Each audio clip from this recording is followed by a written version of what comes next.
जय श्री कृष्णा। आज की कहानी है फटी जीन्स। रिया कॉलेज से आते ही अपनी मम्मी से बोली, मम्मी आपको तो पता ही है ना कि परसों मेरा जन्मदिन आने वाला है।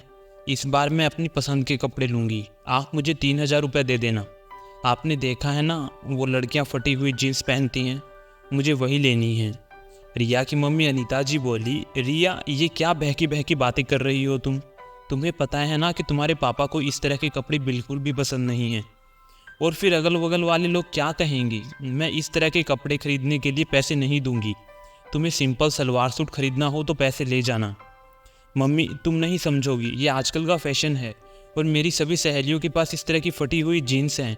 इसे पहनने के बाद लड़कियां मॉडर्न लगती हैं। प्लीज़ मम्मी, सिर्फ एक दिन पहनूंगी, अपने बर्थडे वाले दिन। हाँ कर दो ना। रिया रोती हुई शक्ल बनाती हुई बोली। रिया के पापा अपनी बेटी का पक्ष लेते हुए उसकी माँ से बोले, अनीता जी एक ही तो बेटी है हमारी, जी लेने दीजिए इसको अपनी ज़िंदगी। दे दीजिएगा 3,000 रुपये, खरीद लेगी। रिया की माँ बोली, आप ही ने इसको सर पर चढ़ा कर रखा है, इसलिए तो यह बिगड़ते जा रही है। आजकल देख रही हूँ इसका पढ़ाई में बिल्कुल भी मन नहीं लग रहा। मैंने शुरू से कहा है कि यह लड़की है, इसे लड़की जैसे रहने दो, लेकिन आप उसे लड़का बनाकर छोड़ोगे। सुनो रिया, एक बार फिर से सोच लो। कपड़ा ऐसा खरीदा जाता है जिसे बार बार पहना जाए। मुझे तो लगता है इस तरह की फटी हुई जीन्स खरीदना मतलब अपना पैसा वेस्ट करना है। रिया नहीं मानी और अगले दिन अपनी मम्मी से पैसे लेकर फटी हुई जीन्स खरीदने के लिए बाजार गई। शाम को जब घर वापस आई तो सबसे पहले उसके पापा बोले, बेटी इधर लेकर आओ, देखो तो कैसी जीन्स खरीदी है। हमने तो आज तक 1,000 रुपये से ज़्यादा का कपड़ा नहीं पहना, जरा देखो तो बेटी का 3,000 का जीन्स कैसा होता है। रिया की माँ भी बोली, एक बेटा एक बार पहन कर तो दिखाओ, मैं भी तो देखूं मेरी बेटी कितनी मॉडर्न लग रही है। कुछ देर के बाद रिया उदास मन से बोली, मम्मी आप चाहती थी ना कि वह जीन्स मैं ना खरीदूं, तो मैंने नहीं खरीदी। तभी रिया की मम्मी बोली, तो फिर वह पैसे कहाँ खर्च कर दिए। रिया चुपचाप थी। रिया की माँ बोली, जवाब क्यों नहीं देती हैं, किसी गलत काम में तो पैसे नहीं लगा दिए। रिया के पापा भी रिया से बोले, बेटा मम्मी को पता क्यों नहीं देती हो, तुमने वे पैसे कहाँ खर्च किए। तभी उनकी नौकरानी शीला किचन में से बोली, मालकिन इजाज़त हो तो इसका जवाब मैं दे सकती हूँ। बेबी जी ने वो पैसे कहाँ खर्च किए ये मुझे पता है। रिया बोली, शीला आंटी आपको कैसे पता कि मैंने पैसे कहाँ खर्च किए।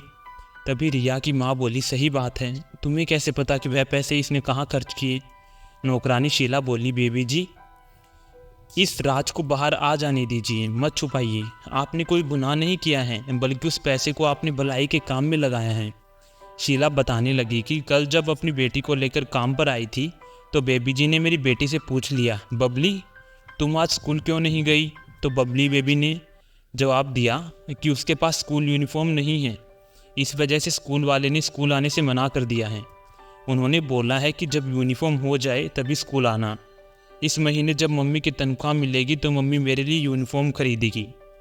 बेबी जी ने जो पैसे जीन्स खरीदने के लिए आप लोगों से लिए थे, उस पैसे से इन्होंने अपना जीन्स ना खरीद कर मेरी बेटी बबली के लिए यूनिफॉर्म खरीद के लाई है, और आज मेरी बबली वही यूनिफॉर्म पहनकर स्कूल गई हुई है।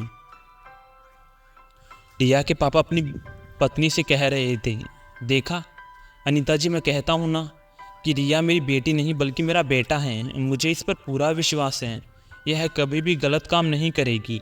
अनीता जी को भी अपनी बेटी रिया पर गर्व महसूस हो रहा था। जब आपके बच्चों को किसी दूसरे का दुख समझ आने लगे तो समझ जाइए कि आपके बच्चों में संस्कार आ गए हैं। नौकरानी शीला ने रिया की मम्मी से कहा, मैडम जब आप मेरी तनख्वाह दोगी तो वो पैसे मेरी तनख्वाह से काट लीजिएगा। अनीता ने अपनी नौकरानी शीला को डांटते हुए कहा, शीला तुम कैसी बात कर रही हो, कोई गिफ्ट के पैसे भी भला लेता है। मेरी बेटी ने अपने जन्मदिन पर तुम्हारी बेटी को गिफ्ट दिया है। अनीता जी को पहले तो कई बार मन में आता था कि उनके पास भी एक बेटा होता, लेकिन आज की घटना के बाद उन्होंने मन से निकाल दिया कि बेटा नाम का भी कोई शब्द होता है। वह अपनी बेटी को ही बेटा मानकर सुखीपूर्वक जीवन जीने लगी। तो जो इंसान अपनी शौक की चीज़ों से ज़्यादा महत्व किसी इंसान की मजबूरी को देता है, असल मायने में वो एक पुण्य आत्मा है। तो आशा करता हूँ कि आपको कहानी पसंद आई होगी। राधे राधे।